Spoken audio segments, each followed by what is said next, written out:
Hi, everybody. Welcome to Topic 3 of Unit 4, Technological Innovation in Sports. This one may seem like it should be an entirely a positive thing, and in a large part it is, but there are some aspects of it that are problematic because technological innovation is not spread worldwide or even within a given sport or within even a given country so that everyone has access to it. And what you're really talking about is whether or not there should be kind of something that is known in international relations as technology transfer, where you guarantee some help to states that don't have the capacity.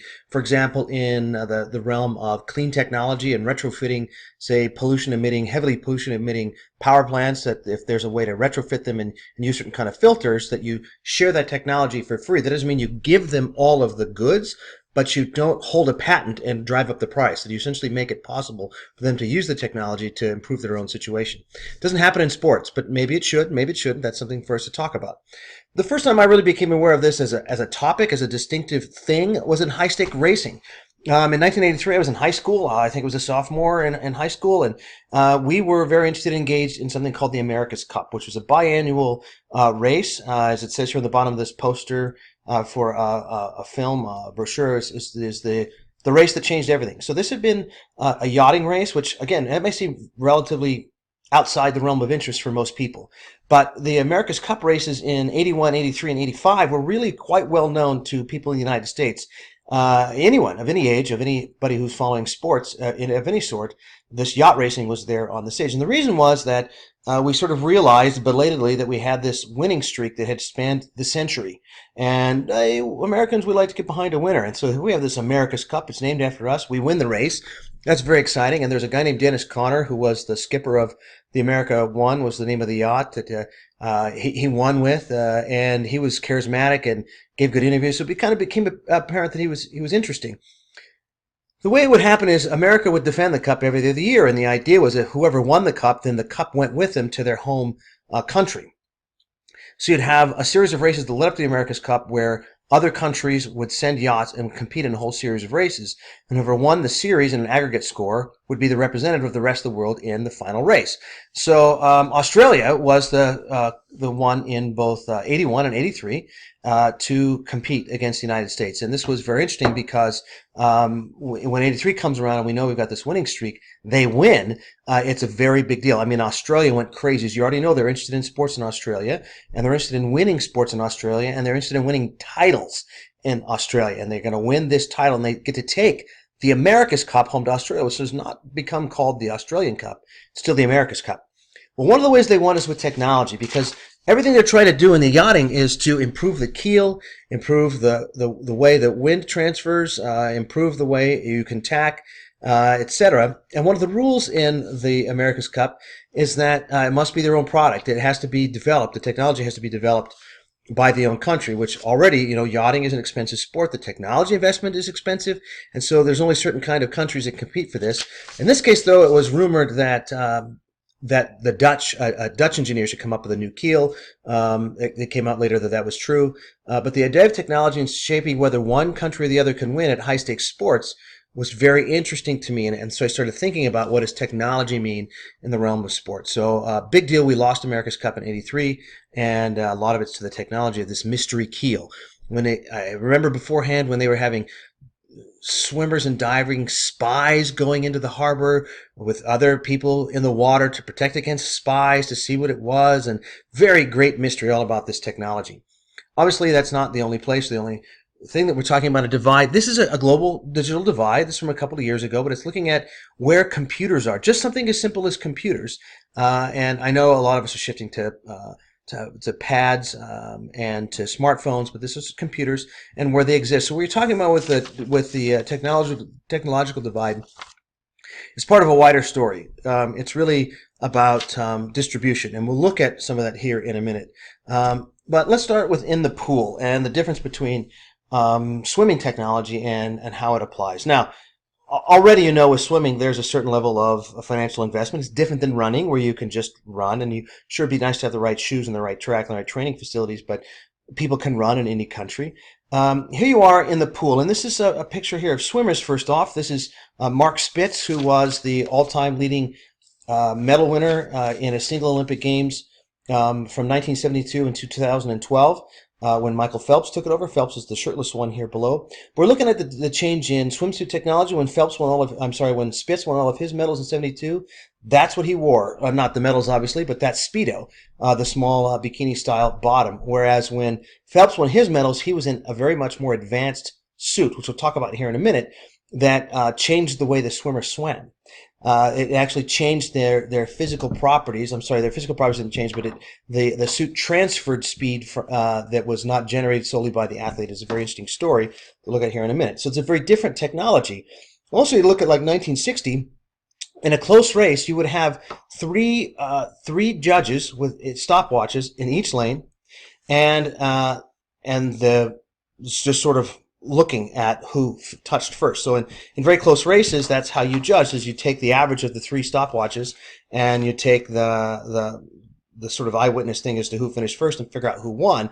You had some very bizarre results because of that. Whereas then you get to 2012, and this is you had both a camera at the bottom of the pool, and you have touch technology on the wall so that the clock stops when the wall is touched. It's a very different scenario. But what you find is that sort of technology, even if you can afford pools and that kind of facility, being able to afford installing the high-tech stuff into the wall is something that's not spread widely. So you've got that sort of problem/challenge of the lack of equitable distribution of the technology. Inequality and exclusivity deals is another one that applies. So we already talked about inequality. So sometimes lack of spread of things. But when these new swimsuits came out in 2007, 2008, you had another aspect to this. So you already have suits that become more expensive, right? It's much different to afford a Speedo that's a small Speedo, not the company, but that style of the bikini bottom, than it is to afford a high technology suit that costs several $100s. But the other issue is exclusivity deals, and because patents on technology can be filed by companies who then they own the technology, and unless the other company can come up with it on their own, or they can have technology transfer, or the technology is voluntarily transferred or sold, then no one else is allowed to copy that technology. You can't say have a Janssen Speedo technology that Nike and or Janssen could automatically use. You have to develop it on your own. So exclusivity deals are a way in which athletes fund their own training. We'll talk about that in topic 5 of this unit. We're looking at corporatization. So what that means is, in order to be able to train, then you sign exclusivity deals with one of these different swimsuit companies. And so an athlete who's signed to Speedo, if Nike comes up with a new suit that's helping people win because it makes the swimmer better, then the Speedo person will say that's not fair because I can't have access to that. And you may say, woe is me, but it's an issue. It's a big issue.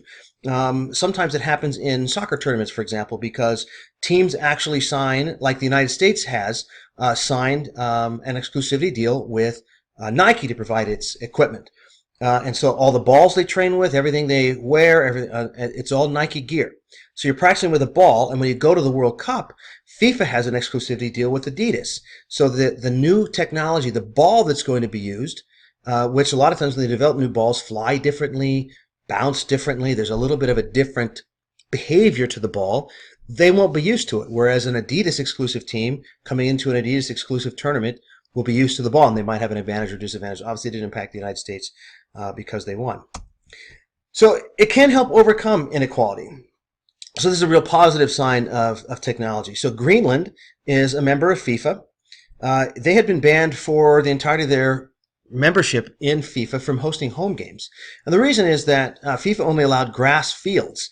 And Greenland doesn't have a long enough summer growing season to get a grass field that would live or be able to be played on. So when we finally had advanced field turf technology, so it's different than using the old artificial turf, which was basically concrete and a thin pad, which we played on in the United States for many decades. The field turf is more like the stuff that's in the Kibbie Dome now or in the turf field that's outside there. That's approved for use by FIFA. And so Greenland can now host home games.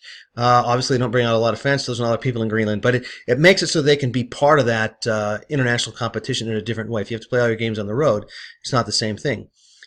This also, though, then applies to hot and muggy places like Costa Rica, where they have a hard time maintaining grass fields because of the season is so muggy and so wet that you just have a field of mush. Now, you'd be surprised at how many places around the world can't afford to maintain grass fields. We have this luxury in the United States where we've sort of used our water and used our open spaces to have grass fields. But when I lived in Portugal and Spain, no one that I knew had ever really played on grass. They played on the gravel pitches, or now they can now lay down artificial turf much more sustainably and efficiently than otherwise. So you can help overcome inequality, which is quite handy.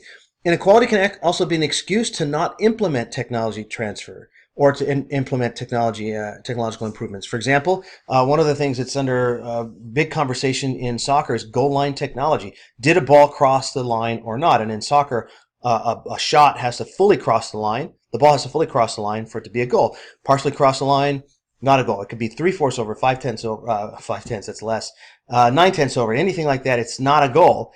It has to be all the way over. And so you've got one person running this side of the field who has to get down to the goal line and look straight down and see whether it crossed the line or not. It's a very tricky thing. For example, in the 2010 World Cup, England, in a bad loss to Germany, did score a goal that hit the top bar and bounced inside the goal and ricocheted back out because of the spin on the ball.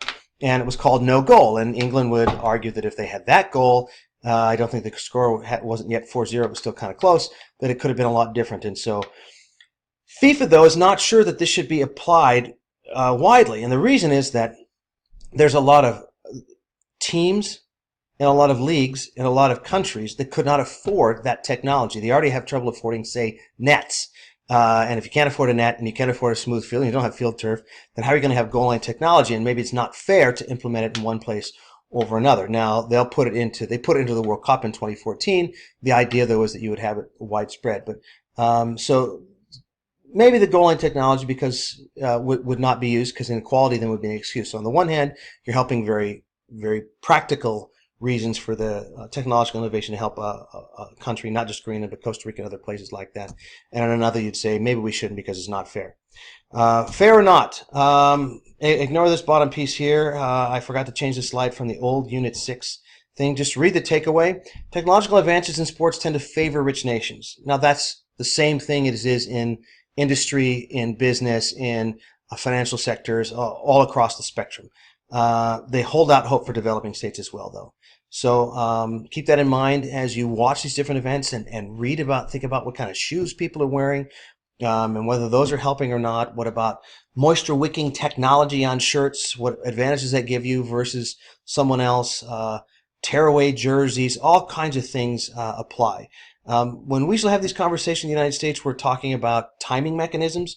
We're talking about things like advances in wood structures and aluminum bats, for example, in baseball, and how that plays out in the lower divisions, and whether balls are made differently than others, and whether you have the live ball era or the dead ball era. These sorts of innovations, these changes can really impact the way the game is played, and it bleeds back over into international affairs when you have countries that can succeed or fail based on how the technology transfer happens.